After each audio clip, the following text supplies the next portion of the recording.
Hi, welcome to In the Workshop. Today I want to make a tray that can sit on my lap so I can use my laptop on my knee, because this one's a bit of a pain. It's one of the ones that the keyboard pulls off the tablet part and it just has a stand there, so it really needs something to sit on, something flat. So join me and let's get something made that this can sit on.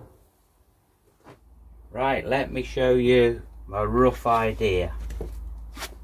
Right, so these are the parts that I'm going to use if it works. So I've got some leather, some green recycled leather that I'm going to use on the bottom there. And that's going to get wrapped around this chipboard that's going to be reused that I found. It's going to have all these polystyrene balls in the bottom there, so that'll be put on there and pulled round and then stapled onto that chipboard. Then I'm going to get some pipe that I've got, some plastic pipe, and I need to cut that and miter the ends. I need to be able to put a cut all the way along it on the edges. And then this is MDF that was found with this chipboard, and that's got a wood grain effect finish on the top there. So what I'm planning to use is this. So that can be the top. This is just like an effect on MDF, on thin MDF. And I'm going to use a bit of this chipboard there. It looks probably about 18mm thick. I found in one of the sheds these polystyrene balls. I don't know what we got them for. Got them years ago, so I'm going to use some of them. Got this green leather. This was off when we have settees or three-piece suites, leather ones, and I chucked them away. I cut off some of the leather, and then we'll also try and use this bit of pipe. Don't know where this come from, but some plastic pipe that I've got kicking about. I think my first job is to cut this thin MDF board.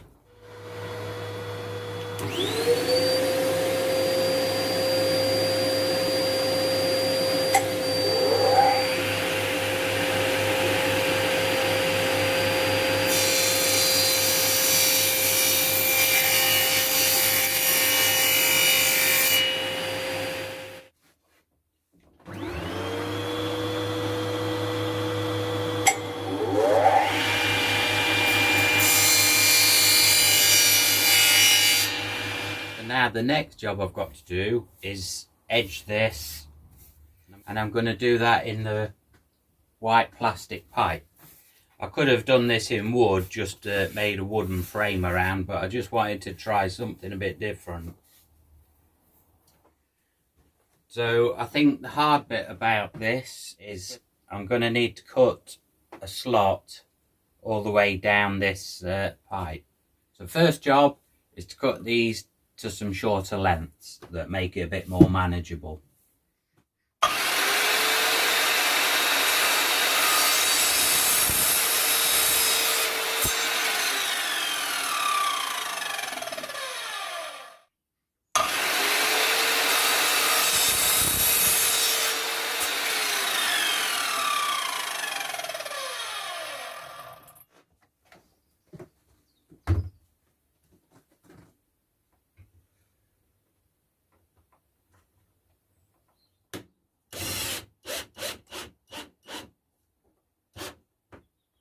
So I've clamped the pipe just there so it's nice and steady.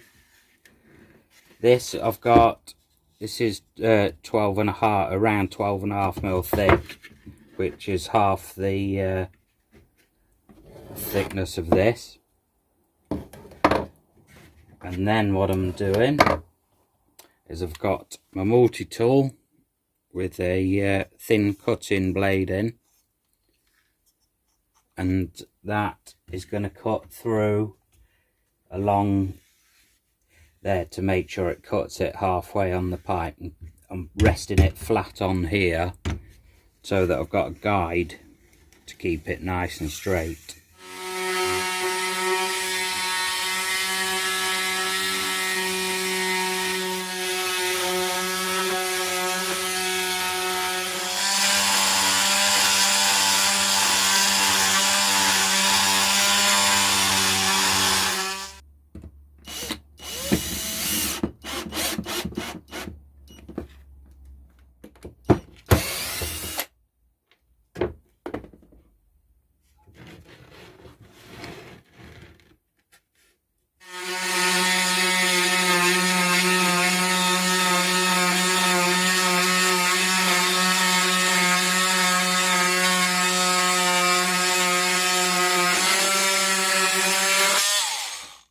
So we've got all the cuts done along the length of the bits of pipe.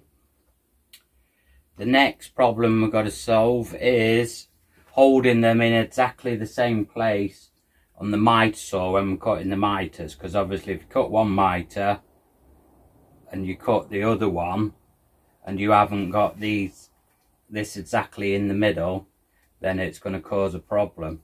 We need that slot that's been cut exactly in the middle there. Right, let me show you what I've come up with.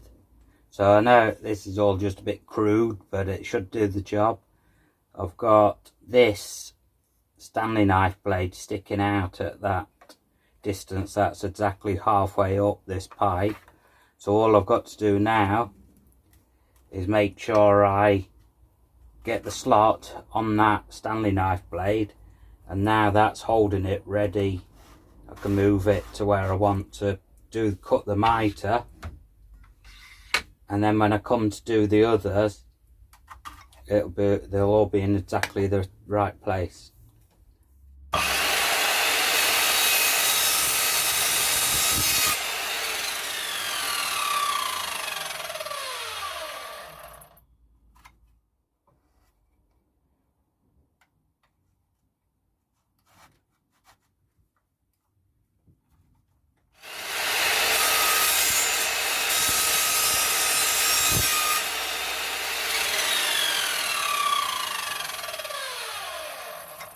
I had a little bit of a disaster on the saw. Had a bit of breakout here, so I've had to super glue that and spray it. It's okay because it can be underneath, but because what was happening is the saw's going through, and because I'd already cut the split in that, there wasn't a lot hold in the back. So what I did was I started putting tape there to cut through, so the tape would hold these together, and I just had a little thin piece of wood going across the back there, so it was supported well when it cut through, and then just held the blade till it stopped, and then all the rest of them were okay. What I'm on with now is fighting these bits onto here. So screwdriver's helping with this. Oh yeah, just while I remember, when I put the cuts down the length of these, I did go where the little bit of writing is, so that the rest of it's clear. So the writing's on the join that goes on there to sort of hide it a bit. So what I'm doing is getting a fine screwdriver, flat screwdriver, and just putting it in the gap to open it up like that, to help it go on, to slide on. So once I've got that like that, just get the board and then get it over. Once I've got it on there, I can get rid of that, and then I can slide it on. And this is a nice tight fit.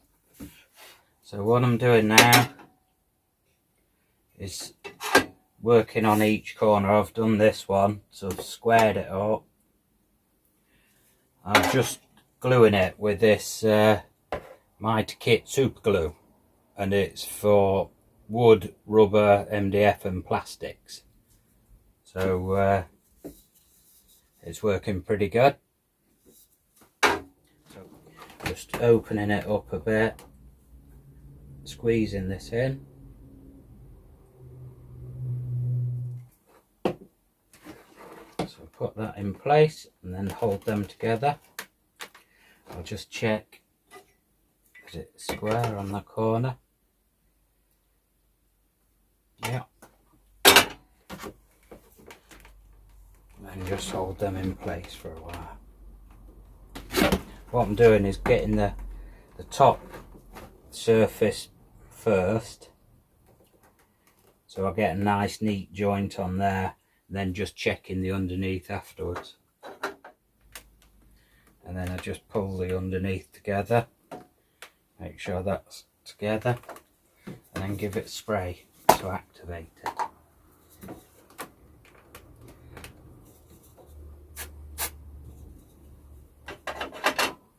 Next thing I've got to do is cut a piece of chipboard the size of this inside here.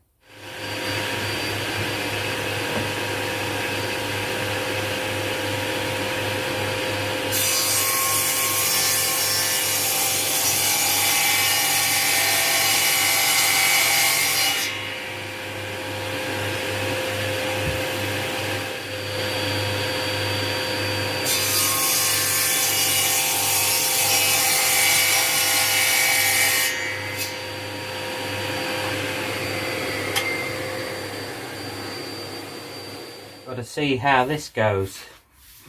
So I've got, like I say, this is reclaimed leather, green leather, off an old settee or a chair, can't remember which. So what I've got to do here, I've got to wrap round this piece of chipboard, but I want to leave a bit of slack for the polystyrene balls to fit in.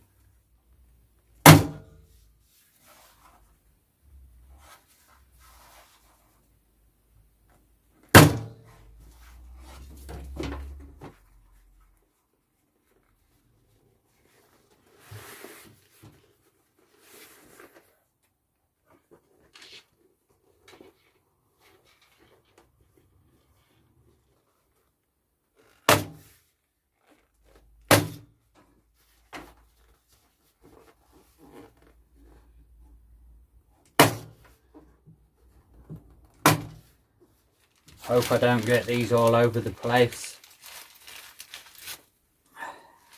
I haven't got a clue how many we need. I know that I don't want this too packed because it's supposed to want it to mould to your legs when it sits on your knee.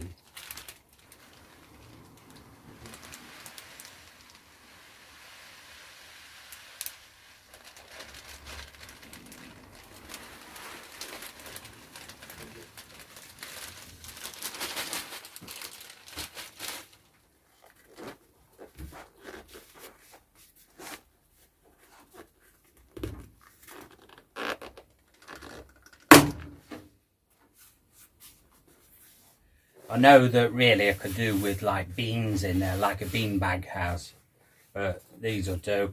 It's made it more flat now and it can depress, so I think that'll be okay. Now what I'm going to do is cover this in contact adhesive and as well get it on my board and then put something, leave it to go tacky, then I'll stick them together and put some weight on to hold it while it dries.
it. Thank you very much for watching this quick video.